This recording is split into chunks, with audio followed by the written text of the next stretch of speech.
So ngayon mga par, magluluto nga pala akong kanton mga par. Kasama ko nga pala ang aking... Oh my God! Wow! At dito, niluluto ko na yung kanton mga par. Ayan, titignan natin kung malambot na mga par. Yun, malambot na nga mga... A few moments later. So dito, malambot na nga pala pansit kanton pa. So yun nga pala mga par, naglagay na ako seasoning. Nice. Mix mo na yan, insan. Andyan na nga pala, insan. So, dito nga pala, luto na ang pansit kanto namin. Okay. So far, di ko na nga pala pinatumpik-tumpik to. Tinibag ko na ang pansit kanton. Paborito ko yan eh. Sarap. So dito, nilagyan ko na nga pala yung buns ko ng pansit kanton.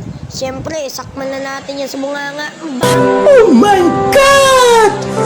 Wow!